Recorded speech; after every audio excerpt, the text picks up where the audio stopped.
Toujours plus aux actionnaires, toujours moins aux salariés. D'après une étude de la fondation Oxfam, les entreprises françaises du CAC 40 font le choix depuis 9 ans de verser de gros dividendes. Elles distribuent en moyenne les 2/3 de leurs bénéfices à leurs actionnaires, n'en réservant que 5% à leurs salariés. Le reste va aux investissements. Sophie Brune et Daniel Lévy. Des sociétés du CAC 40 de plus en plus généreuses avec leurs actionnaires. L'ONG Oxfam s'est penchée sur la façon dont les grandes entreprises utilisent leurs bénéfices.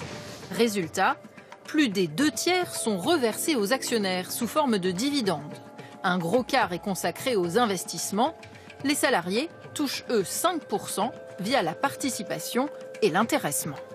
C'est une anomalie parce que c'est 2 fois plus que dans les années 2000 où les entreprises du CAC 40 reversaient seulement 1/3 de leurs bénéfices aux actionnaires. Et puis c'est aussi une anomalie sur la scène internationale puisque la France est le pays champion du monde où les entreprises reversent la plus grande part de leurs bénéfices aux actionnaires.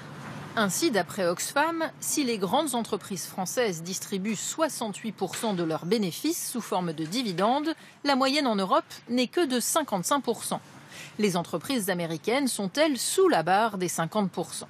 Les sociétés françaises font de plus en plus d'efforts pour attirer les investisseurs. Un déséquilibre en faveur des actionnaires qui n'est pas sans risque. Le danger, c'est de sacrifier le long terme au court terme. C'est de sacrifier l'entreprise à un besoin de rémunération immédiate. C'est ça le danger. Une analyse partagée par de plus en plus d'investisseurs. L'un des plus importants, l'américain BlackRock, réclame ainsi aux entreprises de mettre un terme à la course effrénée aux bénéfices.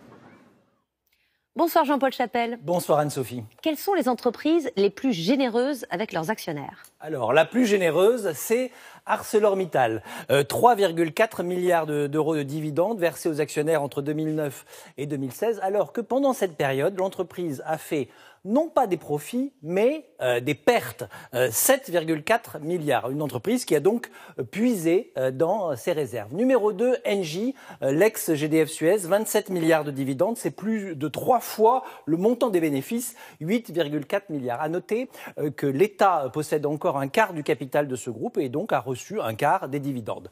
Numéro 3, Veolia, 3,6 milliards de dividendes pour 3,2 milliards de bénéfices. Et quelles sont les entreprises qui pratiquent le plus gros écart de salaire entre le sommet et la base ? Alors c'est Carrefour qui arrive en tête sur cette période. La rémunération de son PDG de l'époque, Georges Plassat, a atteint 306 fois le salaire moyen des employés du groupe. Alors en deuxième position, le patron de LVMH, 270 fois.